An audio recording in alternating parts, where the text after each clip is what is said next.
샬롬. 날씨가 참 무덥습니다. 여러분 이럴 때에 참 감기 걸리지 않도록 조심하시기를 바랍니다. 잠언서 15장 1절로 33절에 가지고 영적인 부유함을 누리자라는 주제로 오늘 말씀을 또 묵상한 것을 나누어 봅니다.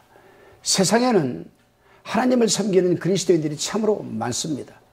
그런데 그리스도인들이 하나님을 믿고 섬기면서도 그 섬기는 태도는 사람마다 다르기만 합니다. 분명 그러한 데는 문제가 있는 것입니다. 그러한 부분에 대해서 본 15장에서는 하나님을 바르게 섬기는 태도에 대해서 지금 안내해 주고 있습니다. 먼저 1절로 7절까지를 살펴보면 3절에 보면 여호와의 눈은 어디서든지 악인과 선인을 감찰하시느니라 라고 지금 말하고 있습니다. 이 말은 하나님의 눈은 성도의 시행한 생활을 판단하시는 기준이 된다는 것을 의미합니다. 그래서 1절로 2절에 성도들이 입과 혀, 선함과 완고한 행위에 따라 증명된다라는 것을 지금 말하고 있습니다. 그렇습니다, 여러분.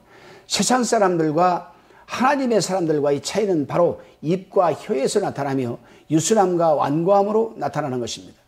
그러기에 우리 하나님을 믿는 사람은 말 한마디 한마디에 조심해야 하고 부드럽고 유순한 성품을 갖도록 우리가 노력을 해야 됩니다.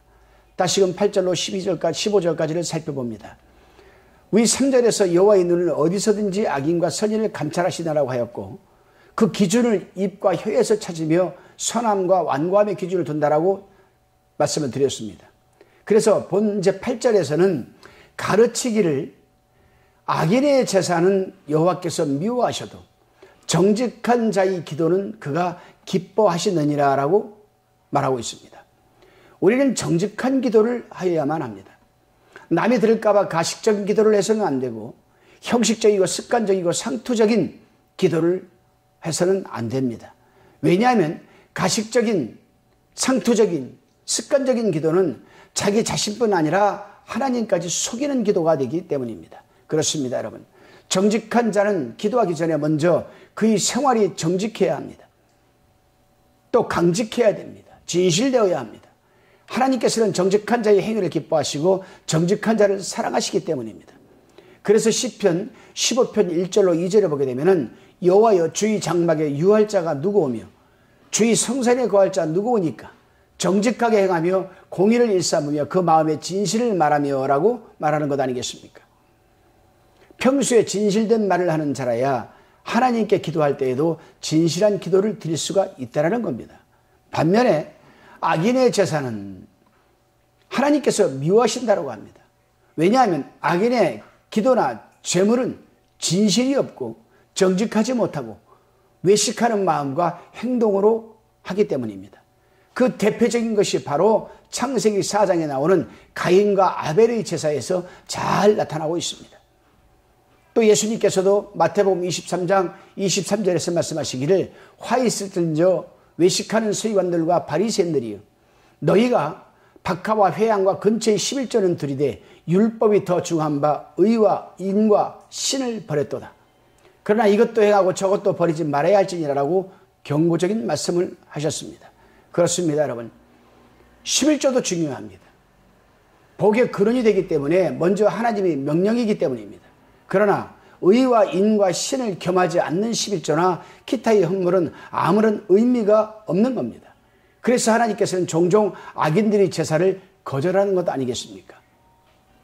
여러분들은 교회에 예물을 드릴 때 11조든 감사 예물이든 선교 예물이든 하여튼 드릴 때 여러분 정말 여러분들 의와 인과 신을 겸한 예물을 드리고 있습니까? 한번 돌아보시기를 바랍니다. 다시금 본문 16절로 33절까지를 살펴봅니다. 이제 솔로몬은 그리스도인들이 누리는 영적인 부유함에 대해서 지금 말해주고 있습니다. 많은 사람들이 영적인 부유함이 무엇이냐고 질문을 종종 합니다만 영적인 부유함은 신앙생활을 영위하는 과정에서 누려지는 것들을 의미합니다. 그렇습니다, 여러분. 영적인 부유함은 하나님을 경외하는 데에 출발을 합니다. 하나님을 경외하는 데서부터 영적인 부유함이 출발하는 겁니다. 본문 16절에 가산이 적어도 여호와를 경외하는 것이 크게 부하고 번대하는 것보다 나으니라고 지금 말하고 있습니다. 하나님을 경외하지 않는 악인들은 아무리 부유해도 마음의 번뇌는 끝날 날이 없는 겁니다. 그러나 진정으로 하나님을 경외하는 사람은 아무것도 없이 가난해도 영적인 부유함을 누리고 살아가게 되어 있습니다. 그리고 영적인 부유함은 서로 사랑하는 생활에서 누려집니다. 본문 17절에 보게 되면 여간 채소를 먹으며 서로 사랑하는 것이 살찐소를 먹으며 서로 미워하는 것보다 나으니라라고 말하고 있습니다. 잠언서 17장 1절에서도 보게 되면 마른 떡 한 조각만 있어도 화목하는 것이 육선이 집에 가득하고 다투는 것보다 나으니라고 하지 않았습니까? 이 말은 재물이 많음으로 서로 미워하고 시기하며 다투면서 살 수 있음을 지적하는 말씀입니다. 그렇습니다, 여러분. 서로 다투는 가정이나 어느 단체처럼 불행은 없을 겁니다. 그러나 채소만 먹을 정도로 가난한 사람이라도 서로 사랑하면서 화목하는 가정이라면 그 마음은 항상 즐거움이 넘칠 것입니다. 또 영적인 이 부유함을 노하기를 더디하는 자가 누릴 수가 있습니다.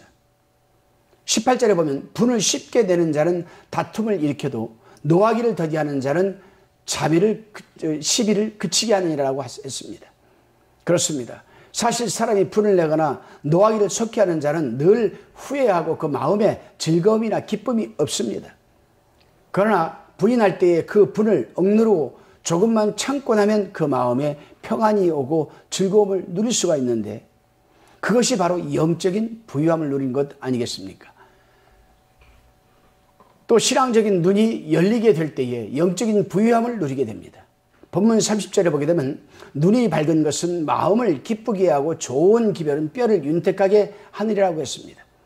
신령한 눈이 영적인 눈이 뜨이게 되면 항상 주님을 만나기 때문에 그 마음의 기쁨과 즐거움을 또 평화를 누릴 수가 있습니다. 그렇습니다.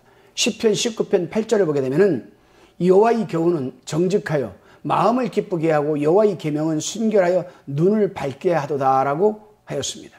예를 들면 변화산에 올라갔던 베드로와 요한과 야고보가 영적인 눈이 열려서 변형된 주님을 보게 되었고 그들은 너무 기쁘기만 하였습니다.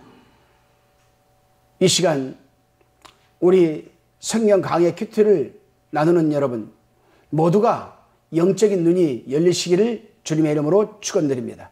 기도드립니다. 주님, 늘 입과 혀를 조심하게 도와주시고 늘 하나님의 말씀에 순종하는 유순한 마음을 갖게 하옵소서. 또한 하나님의 말씀은 항상 가까이 하게 하시고 말씀에 순종하게 붙들어 주셔서 영적인 눈이 열리게 하여 주셔서 기쁨과 늘 감사가 넘치게 하옵소서. 예수님의 이름으로 기도드리옵나이다. 아멘.